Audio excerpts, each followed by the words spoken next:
The day Daniel Carter was fired, he walked out of the glass tower carrying a cardboard box that contained everything he had left of his 7 years there. A cracked coffee mug.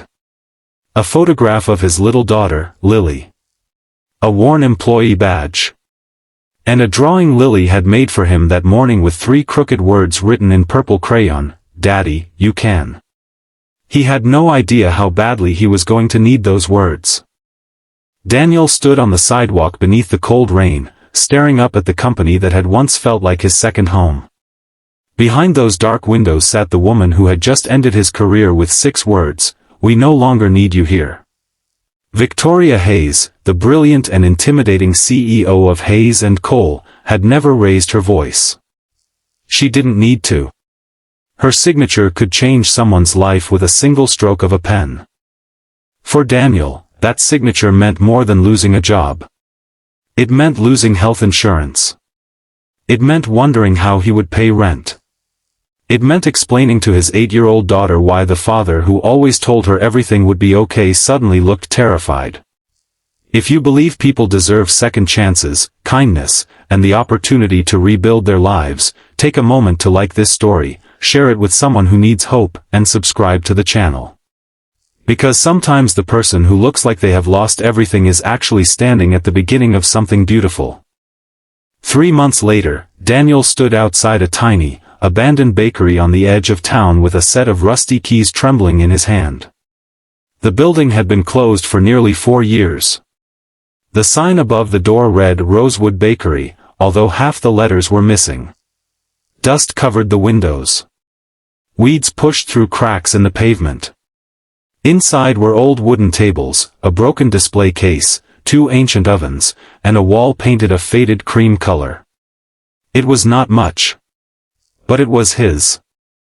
Daniel had used nearly every dollar of his savings, borrowed a little money from his older sister, and sold the car he had loved for years to buy the struggling bakery. It was the riskiest decision he had ever made.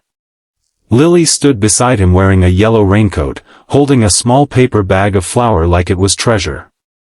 She looked around and smiled. She didn't see broken tiles or leaking pipes. She saw possibility. Daniel smiled back, though fear pressed heavily against his chest. He had never been a baker. His mother had been one, though.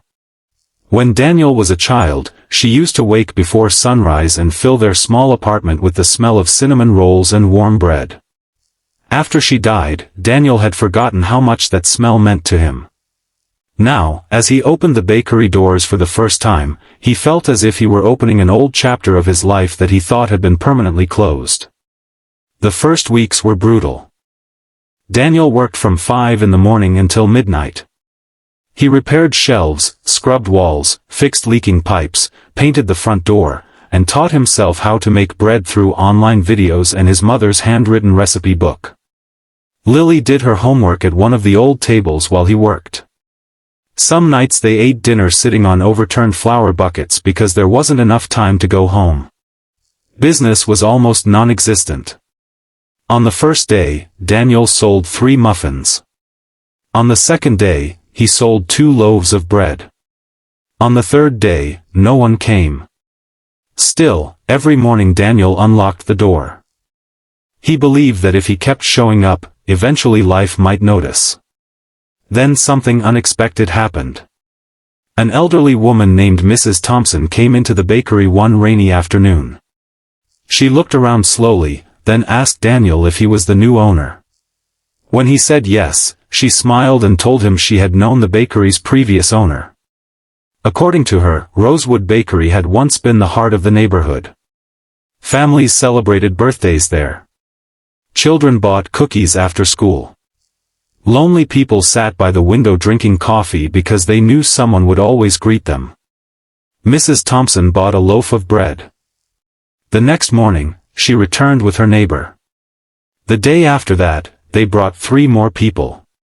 Within weeks, word began spreading. People didn't just come for the bread.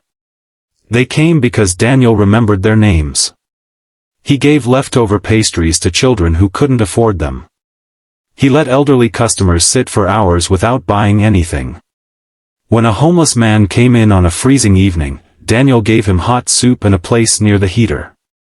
And Lily became the bakery's unofficial greeter. She drew pictures for customers and taped them to the walls. Slowly, Rosewood Bakery began to feel alive again. But Daniel had no idea that someone from his past was about to walk through the door. One Thursday morning, a black luxury sedan stopped across the street. A woman stepped out. She wore a dark coat, carried a leather handbag, and walked with the same confident posture Daniel remembered from the executive floors of Hayes & Cole. Victoria Hayes. The woman who had fired him. She had no idea he owned the bakery. And Daniel had no idea why she was there. Victoria entered quietly. The bell above the door rang. Daniel looked up. For several seconds, neither of them moved. The past seemed to rush back into the room. Daniel remembered the conference room. The polished table. The cold expression on Victoria's face. The folder in front of her containing his termination papers. Victoria remembered something too. Daniel had been the one employee who never asked for special treatment. He had stayed late to help younger workers. He had taken on difficult projects without complaining. He had even worked weekends after his wife died, because he knew his daughter needed the money. But 3 months earlier, the company had been cutting costs. Daniel's department had been selected. Victoria had approved the layoffs. She had believed Daniel would find another job quickly. She had been wrong. Now she looked around the bakery and finally noticed the little girl standing behind the counter. Lily. Daniel's daughter. Victoria's eyes softened. She had never known Daniel had been raising a child alone. Daniel quietly asked whether she wanted something. Victoria looked at the pastries behind the glass and said she wanted coffee. Daniel poured it without saying another word.